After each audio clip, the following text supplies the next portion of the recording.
యాదాద్రి భువనగిరి జిల్లా ఆలేరు పట్టణ కేంద్రంలో గురువారం రోజున పట్టణ బీఆర్ఎస్ పార్టీ తరపున గెలిచిన కౌన్సిలర్లను పాకల మౌనిక హరీష్, యాట శివ, బీజాని కళ్యాణి, మధును ఘనంగా డీసీసీబీ మాజీ చైర్మన్ గొంగిడి మహేందర్ రెడ్డి సన్మానించారు. ఈ సందర్భంగా వారు మాట్లాడుతూ కాంగ్రెస్ ప్రభుత్వం అమలు చేస్తా అన్న పథకాలను అమలు చేయకుండా ప్రజలను మోసం చేస్తుందని తెలిపారు. యాదాద్రి భువనగిరి జిల్లా ఆలేరు పట్టణ కేంద్రంలో గురువారం పట్టణ బీఆర్ఎస్ పార్టీ తరఫున గెలిచిన కౌన్సిలర్లు పాకాల మౌనిక హరీష్, యాటా శివ, బీజని కళ్యాణి, మధును ఘనంగా డీసీసీబీ మాజీ చైర్మన్ గొంగడి మహేందర్ రెడ్డి సన్మానించారు. ఈ సందర్భంగా వారు మాట్లాడుతూ కాంగ్రెస్ ప్రభుత్వం అమలు చేస్తా అన్న పథకాలను అమలు చేయకుండా ప్రజలను మోసం చేస్తుందని తెలిపారు. ఇచ్చిన వాగ్దానం నెరవేరేంత వరకు బీఆర్ఎస్ పార్టీ తరఫున పోరాటం నిర్వహిస్తామన్నారు.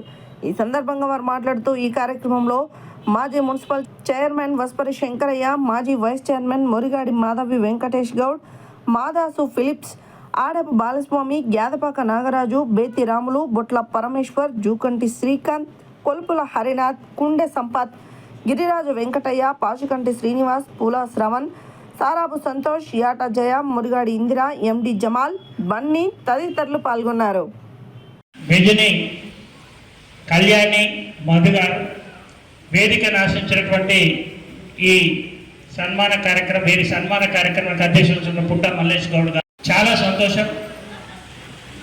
ఎందుకంటే బీఆర్ఎస్ పార్టీదే అసలైన విజయం, నైతిక విజయం మనదే.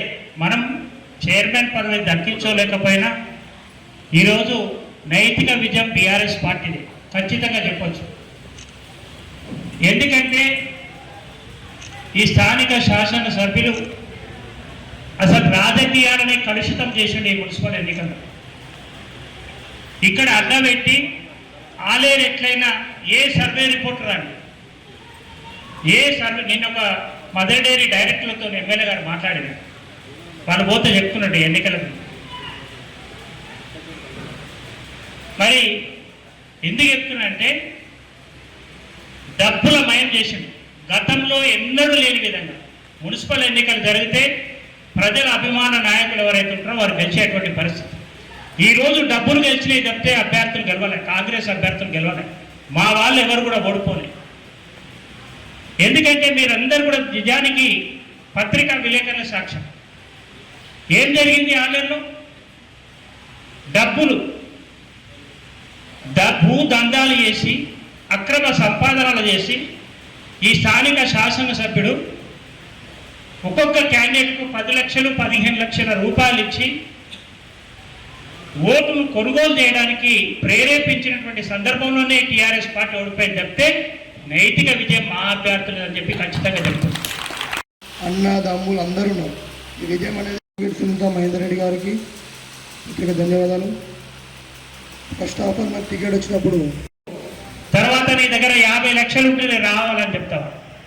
ఏంటండి అంటే డబ్బులున్నోడే రాజకీయాలు చేయాలా? ఎందుకు రాజకీయాలు? డబ్బులున్నోడే రాజకీయాలు చేయాలా నేను అడుగుతున్నా. ఆయన వేరే పార్టీ వాడు కావచ్చు, నాకు సంబంధం లేదు. కానీ డబ్బులున్న వాళ్ళకే ప్రియారిటీ ఇస్తారా మీరు? ఒకసారి ఆలోచన చేయాలి. ఈ పట్టణ ప్రజలు కూడా ఒకసారి ఆలోచన చేయాలి. చెప్పి నీ దగ్గర డబ్బులు లేవు వాటిని వద్దు, డబ్బులు ఉన్నాడు, ₹1 కోటి ఉన్నాడు, రారాబాయ్ అని చెప్తే వాళ్ళకి టికెట్ ఇస్తారు. ఇలా బీఆర్ఎస్ పార్టీ మీరు బాగా ఆలోచన చేయండి. ఎక్కడ కూడా మేము డబ్బులు ఆశించలేము. ఒక స్టీరింగ్ కమిటీ వేసుకున్నాం, అందరి సహకారం కూర్చున్నాం. సాధ్యమైనంత వరకు నేనే టికెట్ల గురించి ఆలోచన చేసి ఇక్కడే ఒక 2 రోజులు 3 రోజులు ఉండి ఈ స్టీరింగ్ కమిటీ వేసుకొని వాళ్ళందరి అభిప్రాయం, ఆ వార్డులో ఉన్నటువంటి అభిప్రాయం, ఎక్కడ కూడా వీడు నావాడు నీవాడు వీడివాడు లేదు. ఎక్కడైతే ఎవరైతే గెలవగలుగుతారో ఆ క్యాండిడేట్కే ఇవ్వాలని చెప్పి మా స్టీరింగ్ కమిటీ సభ్యులందరూ కూడా, టౌన్లో ఉన్నటువంటి పెద్ద నాయకులందరూ కూడా, ఈ వేదిక మీద నాయకులందరూ కూడా ఒక నిర్ణయానికి వచ్చి క్యాండిడేట్ల సెలక్షన్ చేస్తారు. మంచి క్యాండిడేట్లను ఇచ్చారు టీఆర్ఎస్ వాళ్ళు, మా కమిటీ వాళ్ళు, మా పార్టీ.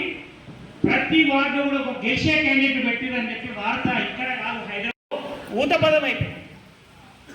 అంత గొప్పగా మా కమిటీ నాయకులందరూ కూడా